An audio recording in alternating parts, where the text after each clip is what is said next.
Norway के रोमस्टेल पहाड़ों में टोबियास अपनी बेटी नोरा को ट्रोल की पर्वत चोटी दिखाने ले जा रहे हैं। इन पहाड़ों की ये कहानी है कि 13 ट्रोल दैत्य एक बार यहाँ इकट्ठा हुए और नशे में इतने धुत हो गए कि यही बड़े बड़े पहाड़ बन गए। नोरा इन सब कहानियों पर विश्वास नहीं करना चाहती, लेकिन टोबियास कहता है कि उसे इन लोककथाओं पर यकीन करना चाहिए। आज 20 साल बाद नॉर्थवेस्ट नॉर्वे में नोरा एक खुदाई अभियान पर काम करने वाली आर्कियोलॉजिस्ट है। उसकी टीम हार मानने के लिए तैयार है क्योंकि उन्हें इस खोज में अब तक कुछ नहीं मिला है, लेकिन नोरा इस खोज को जारी रखना चाहती है। आखिरकार वो एक डायनासोर स्कल खोज लेती है और पूरी टीम इसे सेलिब्रेट करती है। इसी बीच डोवर के पहाड़ों में एक कंस्ट्रक्शन ग्रुप पहाड़ों के बीच खुदाई करके नई रेलवे लाइन बनाने का काम कर रहा होता है। एक्टिविस्ट प्रकृति के इस विनाश के खिलाफ हैं, लेकिन उन्हें नजरअंदाज करके पहाड़ों में विस्फोटक लगा दिया जाता है, और जैसे ही विस्फोट होता है पहाड़ के अंदर से किसी के गुर्राने की आवाज आती है। यहाँ तक कि इस आवाज से पहाड़ भी गिरने लगता है। नॉर्वेजियन फोर्स इस घटना और इसकी वजह से आने वाले भूकंप का तुरंत पता लगा लेती है और मामले की जांच के लिए फौरन एक विमान यहाँ भेजा जाता है। मामले की इंचार्ज सिग्रिड जल्दी से कुछ तस्वीरें इकट्ठा करके अपने से बड़े ओहदे वाले अधिकारियों को भेजती है, जो हादसे की गंभीरता को देखते हुए इसके बारे में तुरंत प्रधानमंत्री बेरेट को खबर कर देते हैं।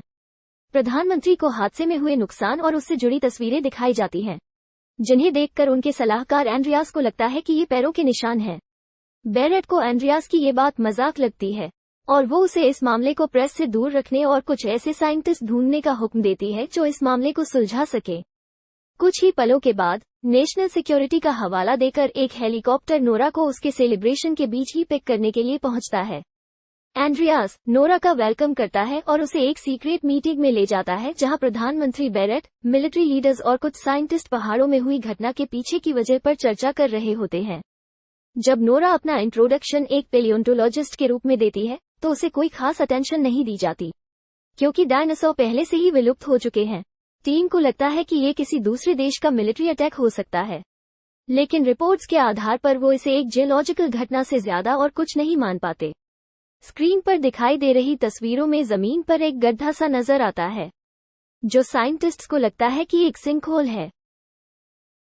नोरा कहती है कि ये गड्ढे पैरों के निशान हो सकते हैं, लेकिन उसकी बात को सीरियस नहीं लिया जाता, क्योंकि पैरों के निशान का मतलब सिर्फ राक्षस हो सकता है जिस पर किसी को यकीन नहीं। इतने में सिग्रिड को एक एक्टिविस्ट के फोन से हादसे की लाइव फुटेज मिल जाती है। इस फुटेज के सीन्स काफी दर्दनाक और परेशान करने वाले होते हैं, लेकिन फिर भी नोरा वीडियो को फिर से स्लो मोशन में चलाने के लिए कहती है। वीडियो में एक जानवर के गुर्राने जैसी आवाज साफ साफ सुनाई देती है और साथ ही गिरती हुई चट्टानों के बीच एक बहुत बड़ी इंसान जैसी छाया भी नजर आती है। इसी बीच लेसिया में एक बूढ़ा कपल अपने कुत्ते को देखकर हैरान होता है, जो बिना रुके बस भूखता रहता है। तभी अचानक पूरा घर हिलने लगता है और दोनों बूढ़े लोग अपनी जान बचाने के लिए बेसमेंट की तरफ दौड़ते हैं। कुछ देर बाद जब वो बाहर निकलते हैं तो उनका पूरा घर तहस नहस हो चुका होता है, लेकिन नसीब से उनका कुत्ता जिंदा बच जाता है। इसी दौरान मीटिंग में लीडर्स अभी भी ये बात मानने को तैयार नहीं होते कि ये किसी के पैरों के निशान हैं। नोरा कहती है कि उन्हें यहाँ घंटों तक बैठने और आपस में बहस करने के बजाय इस खतरे के खिलाफ तुरंत एक्शन लेना चाहिए। तभी बेरेट नोरा के एटीट्यूड से इम्प्रेस होकर उसे साइंटिफिक एडवाइजर बना देती है। फिर नोरा एंड्रियास के साथ लेसिया में हुए नए हादसे की जांच करने के लिए निकलती है। इसी बीच एंड्रियास नोरा से पूछता है कि वो पेलियोंटोलॉजिस्ट कैसे बन गई। नोरा उसे बताती है कि वो बचपन से ही प्रकृति से बहुत प्यार करती है और उसे विलुप्त हो चुके डायनासोर खोजना अच्छा लगता है। जब वो 10 साल की थी तब उसकी माँ गुजर गई और उसके पिता माइथोलॉजी के प्रोफेसर थे, लेकिन जैसे जैसे वो बूढ़े हुए वैसे ही उनके लिए रियलिटी और माइथोलॉजी में अंतर कम होता गया। इसी वजह से नोरा ने टोबियास को कई सालों से नहीं देखा। एंड्रियास कहता है कि वो एक राइटर बनना चाहता है और इसलिए वो इस घटना को लेकर काफी एक्साइटेड है, लेकिन नोरा लोकेशन पर पहुंचते ही उसकी बात काट देती है। मिलिट्री इस इलाके को सुरक्षित करने काम शुरू कर चुकी होती है, जहां कैप्टन क्रिस्टोफर नोरा का स्वागत करते हैं और साथ ही उसे वो निशान दिखाते हैं जो नदी पार करके घाटी से होते हुए 2 मील साउथ की तरफ पहाड़ों में जाकर खत्म होता है। सिपाही इलाके को पूरा छान मारते हैं, लेकिन उन्हें यहाँ कोई और सुराग नहीं मिलता। नोरा उन बूढ़े लोगों से कुछ सवाल करती है, लेकिन वो कहते हैं कि एक बड़ी परछाई की वजह से वो ज्यादा कुछ नहीं देख पाए। हालांकि वो कहते हैं कि उन्होंने दर्द में जोर कराहने जैसी आवाज जरूर सुनी थी। बाद में नोरा इस सब पर करीब से एक नजर डालती है और उसे वहां एक बहुत ही अजीब और मजबूत गंध आती है, जिसे वो हाइपरनेचर का नाम देती है। वो जैविक अंश ढूंढने के लिए ओवलाइट का भी इस्तेमाल करती है, लेकिन यहाँ उसे पत्थरों के अलावा कुछ भी नहीं मिलता। नोरा उस जगह पर जाने के लिए कहती है जहाँ निशान खत्म हो गए थे, और थर्मल स्कैनर में पहाड़ों के अलावा कुछ दिखाई नहीं दे रहा था, क्योंकि बेहद बड़े होने की वजह से इस जीव के लिए छिपना आसान नहीं था। ऐसे में नोरा सोच में पड़ जाती है कि वो कहाँ गया होगा, और जब उसे कोई आइडिया नहीं आता तो वो क्रिस्टोफर और एंड्रियास को अपने पिता टोबियास के पास ले जाती है, जो अजनबियों को देखते ही बंदूक लेकर बाहर आता है। उसे देखकर क्रिस्टोफर भी अपनी गन निकाल लेता है। नोरा उसे यकीन दिलाती है कि वो उसकी बेटी है जिसे उसने बरसों से नहीं देखा। उसकी बात पर यकीन करके टोबियास जल्दी जल्दी पैंट पहनते हुए उन्हें अंदर आने देता है। टोबियास का रिसर्च पेपर से भरा घर दर्शाता है कि उसे पहाड़ों में रहने वाले ट्रोल नाम के दैत्य को खोजने का कितना जुनून है। नोरा उसे ट्रोल के असली होने और उसके बारे में बात करने से रोकती है, और उसे अपनी फुटेज पर ध्यान लगाने के लिए कहती है, इस उम्मीद में कि शायद अपनी रिसर्च की मदद से टोबियास इसके बारे में कुछ बता सके, क्योंकि इन पहाड़ों को उससे बेहतर और कोई नहीं जानता। अब टोबियास को लगता है कि ये फुटेज उसकी थ्योरी को सही साबित करती है, लेकिन नोरा पूछती है कि वैज्ञानिकों को अब तक ट्रोल का डीएनए क्यों नहीं मिला। फिर वो नोरा को याद दिलाता है कि नॉर्वे के ईसाइकरन ने मिथकल क्रीचर्स से छुटकारा पा लिया था, और जब वो इस सब का खुलासा करने वाला था तो उसे पागलखाने भेज दिया गया। उसे लगता है कि बड़े ओहदों पर बैठे लोग ये हमेशा से जानते हैं, और किस्से कहानियों में जानबूझकर ट्रोल को शैतान और बेवकूफ दिखाया गया है। ये सब सुनकर नोरा को अपने कानों पर विश्वास नहीं होता, लेकिन टोबियास अपनी बात साबित करने के लिए उनकी टीम में शामिल हो जाता है। जब वे पैरों के निशान वाले उस इलाके में पहुंचते हैं तो टोबियास तुरंत नोटिस करता है कि उस जगह की हालत नक्शे से मेल नहीं खाती। उसे अपने पुराने दिन याद आ जाते हैं जब वो अपनी बेटी के साथ एडवेंचर पर जाता था, लेकिन नोरा नहीं चाहती कि ये किसी तरह का मेल मिलाप हो। तभी एक अजीब गंध उसकी नाक से टकराती है और आसमान में अंधेरा हो जाता है, क्योंकि एक पहाड़ अपनी आंख खोल लेता है। यानी टोबियास और नोरा दोनों का अंदाजा सही था। ये दानव यकीनन ट्रोल ही है जो खुद को छिपाने के लिए पहाड़ का ही हिस्सा बन जाता है, इसलिए कोई इसको ढूंढ नहीं पाता। ट्रोल गुस्सा दिखाने के लिए गुर्राते हुए सीधा खड़ा हो जाता है। पूरी टीम जान बचाने के लिए हेलीकॉप्टर की तरफ दौड़ती है। इस दौरान वो ट्रोल को कैमरे में कैद कर लेते हैं, जिसके चलते सीक्रेट मीटिंग में ट्रोल के होने की सच्चाई से कोई इंकार नहीं पाता। क्रिस्टोफर सभी को अपने मिलिट्री कैंप में ले जाता है ताकि उन्होंने जो देखा है वो सबको दिखाया जा सके। नोरा बेवकूफ ना दिखने के लिए ट्रोल को क्रीचर कहकर बुलाती है, लेकिन टोबियास उसे सभी को ये बताने के लिए टोकता है कि ये असल में एक ट्रोल है जो पहाड़ों में हो रहे कंस्ट्रक्शन से परेशान हो गया है। सभी लीडर्स टोबियास को पागल समझकर इस ऑपरेशन से निकाल देते हैं, और नोरा अपनी खोजबीन के लिए थोड़ा और समय मांगती है, लेकिन लीडर्स देश की सुरक्षा को सोचते हुए एक मिलिट्री हमले की तैयारी शुरू कर देते हैं। बाद में नोरा उसका काम खराब करने के लिए अपने पिता से बहुत गुस्सा होती है, लेकिन टोबियास उसे बताता है कि ट्रोल सिर्फ एक मिथिकल कहानी नहीं बल्कि हकीकत है, और मिलिट्री अपने हथियारों से इसको काबू नहीं कर पाएगी। ये ट्रोल जाग गया है और इस समय अकेला और डरा हुआ है। ऐसे में हथियारों से हमला करना इसके गुस्से को और भी ज्यादा बढ़ा देगा। नोरा अपने पिता की बात मान लेती है। अब इन्हें बस क्रिस्टोफर को अपने साथ आने के लिए मनाना है। पहले तो वो मना करता है, लेकिन फिर वो उन्हें अपने हेलीकॉप्टर में इस शर्त पर ले जाने के लिए तैयार हो जाता है कि सब उसका ऑर्डर फॉलो करेंगे। अब रात हो चुकी है और मिलिट्री अपनी तैयारियों में जुटी हुई है। ट्रोल के फिर से सामने आने का इंतजार करते हुए नोरा और टोबियास अपने पुराने एडवेंचर और कहानियों को याद करते हैं, और आखिरकार उन दोनों में सुलह हो जाती है। तभी ट्रोल दिखाई देता है, लेकिन एक पल में वो फिर से हिलना डुलना बंद कर देता है, मानो उसे इन लोगों की मौजूदगी का एहसास हो। तभी सारे सिपाही टोबियास की वार्निंग को अनदेखा करते हुए गोलियां चलाने लगते हैं, लेकिन जैसा कि टोबियास ने कहा था, ये गोलियां और बम के धमाके ट्रोल कुछ नहीं बिगाड़ पाते। ट्रोल गुस्से में तोड़फोड़ मचाते हुए हमला कर देता है और सभी अपनी जान बचाने के लिए भागने लगते हैं। टीम एक घायल सैनिक को साथ लिए एक पेड़ के पीछे छिप जाती है, लेकिन इनके निकलने से पहले ही ट्रोल यहां पहुंचकर सिपाही को पकड़ लेता है। टोबियास कहता है कि ट्रोल ने शायद सिपाही का खून सूंघ लिया होगा। नोरा, एंड्रियास और क्रिस्टोफर यहां से भागना चाहते हैं, लेकिन टोबियास सभी को हैरान करते हुए ट्रोल की तरफ दोस्ती का हाथ बढ़ाता है, और ट्रोल भी टोबियास की इस पहल का जवाब देते हुए शांत हो जाता है। लेकिन सिपाही इस बात को समझ नहीं पाते, और एक ट्रक ट्रोल पर फिर से गोली चलाने लगता है। ऐसे में ट्रोल जब हमला करने के लिए घूमता है तो वह अनजाने में टोबियास से टकरा जाता है। ट्रोल के जाते ही नोरा अपने पिता की तरफ दौड़ती है, और टोबियास मरने से पहले शाही महल और राजा ऐसे कुछ शब्दों को याद रखने के लिए कहता है। बेस पर लौटकर नोरा अपना दर्द भुलाने के लिए टोबियास के रिसर्च पेपर ढूंढती है और खुद बिजी रखती है। फिर एंड्रियास और क्रिस्टोफर उसे बताते हैं कि फिलहाल तो ट्रोल उनकी नजरों से ओझल हो गया है, लेकिन सेना उस पर हवाई हमला करने की तैयारी कर रही है। नोरा कहती है कि इस हमले का अंजाम भी पहले हमले के जैसा ही होगा, हमें इससे कुछ अलग सोचना चाहिए। ट्रोल को सूरज की रोशनी पसंद नहीं होती, लेकिन उन्होंने इसे दिन के उजाले में बाहर आते देखा है। टोबियास ने लिखा था कि नॉर्वे के ईसाईकरण द्वारा ट्रोल्स को कैसे नष्ट कर दिया गया। इससे नोरा को एक आइडिया आता है। वो बेरेट व बाकी सभी को ये समझाती है कि कहानियों के अनुसार ट्रोल घंटी सुनते ही चर्च पर पत्थर फेंकने लगते थे, इसलिए उन्हें घंटी का इस्तेमाल करना चाहिए। सभी लीडर्स को लगता है कि ये एक बकवास प्लान है, लेकिन क्रिस्टोफर नोरा के सपोर्ट में खड़ा हो जाता है, इसलिए बेरेट उन्हें प्लान पर काम करने की परमिशन दे देती है। कुछ देर बाद एक फैमिली पार्क के नजदीक ट्रोल फिर से दिखाई देता है। सभी लोग उसे देखकर भागने लगते हैं, लेकिन एक छोटी बच्ची वहीं खड़ी उसे देखती रहती है।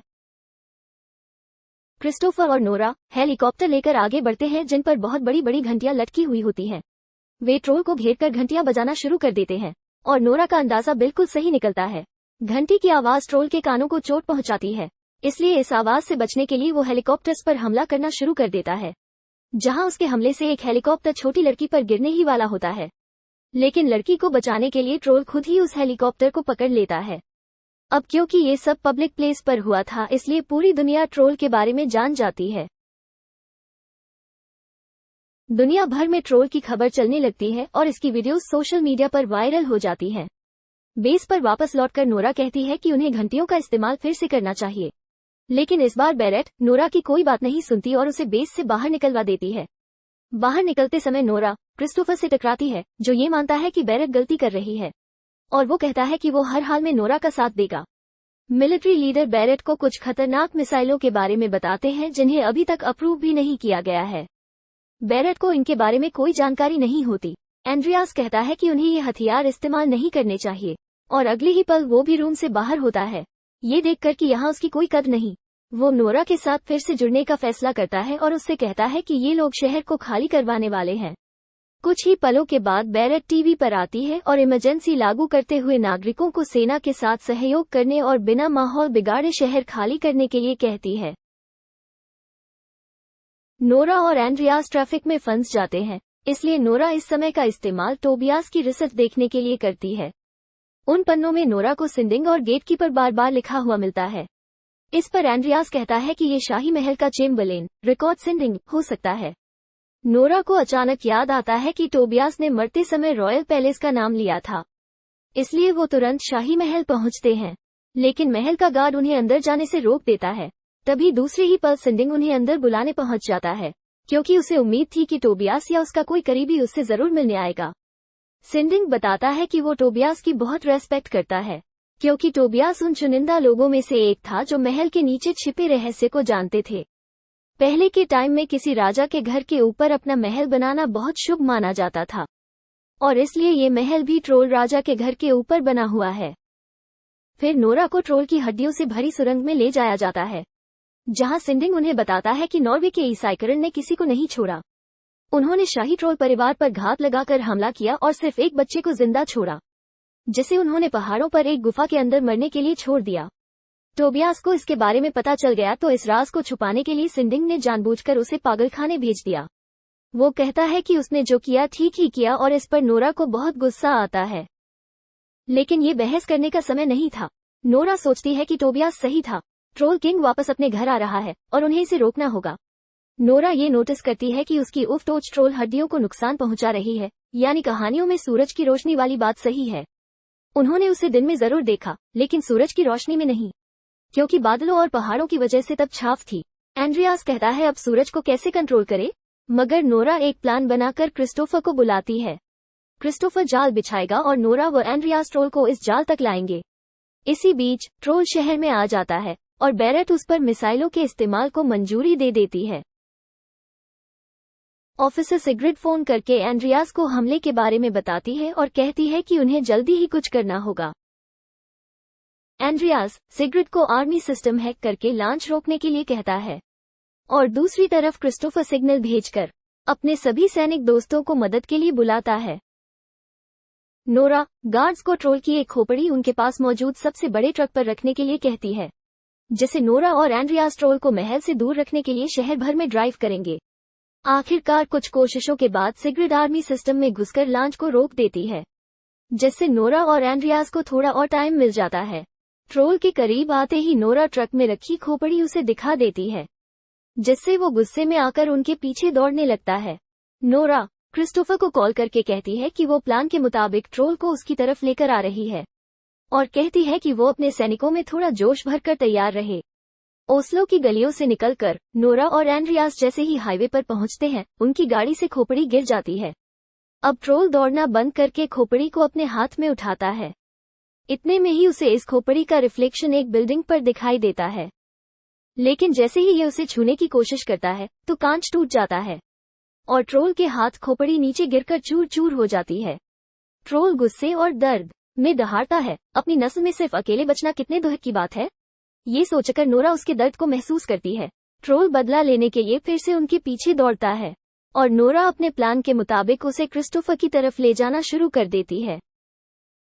बेस पर सिगरेट की हैकिंग पकड़ी जाती है और उसके कंप्यूटर को छीनकर सिस्टम को रीस्टार्ट किया जाता है।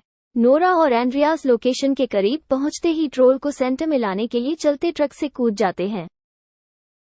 ट्रक को कुचलने के बाद ट्रोल जैसे ही नोरा पर पैर रखने वाला होता है, तभी सिपाही एक साथ कई सारी ओवलाइट ऑन करके उसे जला देते हैं। लड़ाकू विमान भी मिसाइल लेकर करीब पहुंच चुका होता है, लेकिन वहां लोगों को देखकर वो रुक जाता है। बेस पर एक बहस छिड़ जाती है कि उन्हें ये हमला करना चाहिए या नहीं। इतने में सिगरेट अपने सीनियर ऑफिसर को मुक्का मारकर बेहोश कर देती है और ये हमला रोक दिया जाता है। बेस पर मौजूद बैरेट और दूसरे लोग अपनी स्क्रीन पर ट्रोल को ओवलाइट से धीरे धीरे मरते हुए देखते हैं और सिपाही जश्न मनाना शुरू कर देते हैं। लेकिन नोरा एक जीव को इस तरह तड़पते हुए नहीं देख पाती और उसे बचाने के लिए वो पावर कट कर देती है।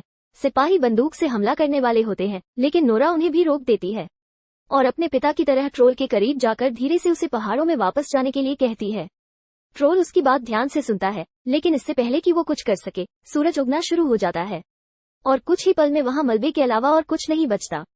सब अपनी जीत का जश्न मना रहे होते हैं। इतने में एंड्रियास कहता है कि अब इस नए पहाड़ को क्या नाम दिया जाए और नोरा इसे टोबियास बोल्डर नाम देती है। कुछ देर बाद बैरेट वहां आकर नोरा को उसके काम के लिए बधाई देती है और एंड्रियास अपनी नौकरी छोड़कर राइटर बनने का फैसला करता है। फिर वो नोरा से कहता है कि क्या डोवर के पहाड़ों में और भी जीव छिपे हो सकते हैं। इतने में ही चट्टानों के ढेर के नीचे से कुछ बाहर आता दिखाई देता है। बाकी इस वीडियो में इतना ही। ऐसी ही और फिल्म एक्सप्लेनेशन के लिए चैनल को सब्सक्राइब करें।